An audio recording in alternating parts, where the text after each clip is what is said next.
So why am I standing here at the butt crack of dawn in front of my new motorhome? And, oh yeah, I'm at the ocean.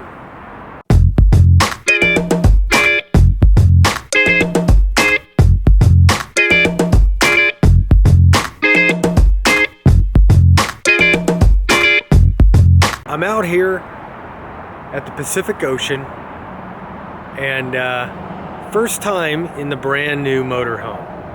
And yeah, there it is.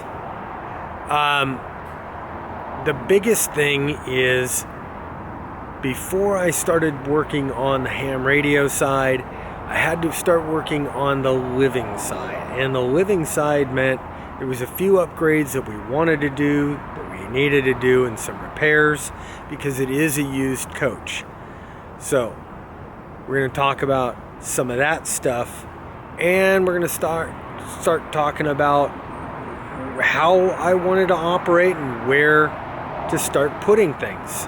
So it's just after the butt crack of dawn.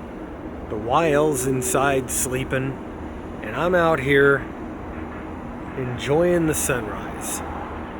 And it is beautiful. It's just coming out over here, over the harbor. Hey, by the way, this is my new motorhome. And yeah, we're gonna start building a ham station out of here.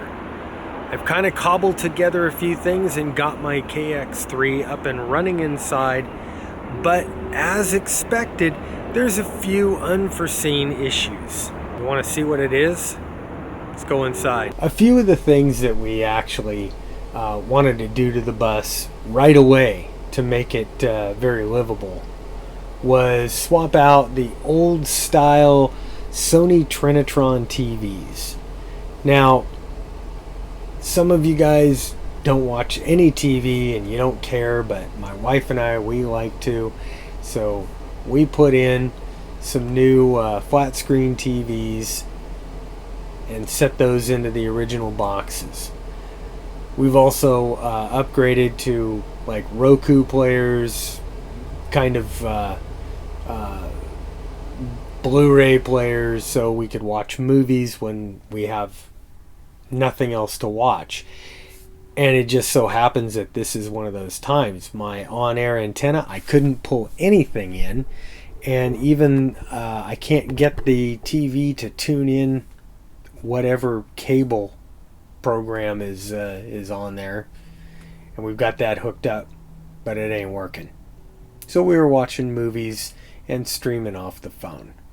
The next thing that we did is replace the old in-dash stereo with a double-din new Pioneer car stereo that does all kinds of cool stuff. Is this stuff necessary? Absolutely not. It isn't. This is purely because I wanted to do it, but it kind of makes my life easier. I got Bluetooth in the head system here, and I can go ahead and make phone calls hands-free and do all that cool stuff, which makes a lot of difference when you're on the road for a long time. As far as the ham radio system, I've got two systems that I'm planning to do in this bus. One is going to be up here in the front of the bus, and that is going to be my 2-meter 440 rig, which I'm going to use mobile. It's the ICOM ID 5100. It works very, very nicely. I've just got to get an antenna up on the roof, and this is a fiberglass roof, so it's not all that easy. You've got to get a ground plane in there. I'm going to use a mag mount, so if the thing hits a tree or whatever, it will just knock it. It'll just knock it over, and I'll have to get up there and put it back up. The other system that I'm putting in is HF, and that is based on my KX3. The first thing I need to figure out is adequate power, and the batteries for this bus are located all the way in the back on the passenger side, which is the same side that I'm operating. Right behind me here is my ham station. I want to figure out a way to drag some wires up underneath and get them in here on some power poles or whatever I can, so I can operate right off the batteries and bypass the electrical system in the bus. Oh, that's kind of cool. Wow, the surfers here are freaking crazy. Tons and tons of people surfing, and somebody just went by on a mountain bike with a little rack with a surfboard on it. Unbelievable. The next thing that we need to figure out on the HF side is the best configuration for an antenna. Now, I've been using it's an end-fed inverted L style antenna. It's been working very, very well over the years in two other motorhomes that I've had. So I really don't want to get rid of that. I just want to figure out a better way to do it. It's still pretty much the butt crack of dawn around here. I think I'm the only one up in the park, and I've been playing on 40 meters. Well, here's the problem I quickly found out. For whatever reason this morning, on 40 meters, when I transmit over 45 watts, I'm tripping a GFI over here in the kitchen. Kind of a drag. The next step's to figure out why I'm tripping that thing. I don't know. It could be any number of reasons, but I do know that on 20 meters, I could transmit at a full 100 watts, and I have no issues. One of the things that I'm going to try here is the CHA-P-Loop 2.0 with the big bass on it. I'll run that outside through the window and away from the bus a little bit. And if I can transmit at, say, 60 watts on that, then I know it's within the transmission line running right under the GFI over here. And I'll be able to fix that fairly quickly with a longer piece of wire, so I can run it up to the front of the bus. Now, the other thing that is not quite ideal is this. Come here. Wow. We haven't been in here for a while now, have we? A few things that didn't exactly work out in the field. Number one, because of Rule 7, I wasn't able to deploy the CHA-P 2.0 and do my test on 40 meters. My wife reminded me that this isn't field day. So I had full intention of setting this thing up outside when I got home and playing around with it. And unfortunately, it has been raining. Yeah, welcome spring. Jerry Brown, if you're watching this, I think the drought emergency is over. You could lower the taxes and let us water the lawns. Well, we don't need to right now because everything is flooded. As far as my power issue, I think it's really just not ideal to have to use a little transformer plugged into the wall and either have to run that on inverter, generator, or we're plugged into park power. I would much rather have this done with power poles straight into the amp off the battery. So that's something that's definitely going to have to change in the bus. And again, routing those wires along plumbing chases is going to keep me from having to drill a whole bunch of new holes. So when I first introduced you to the brand new CHA-P-Loop 2.0, I was sick.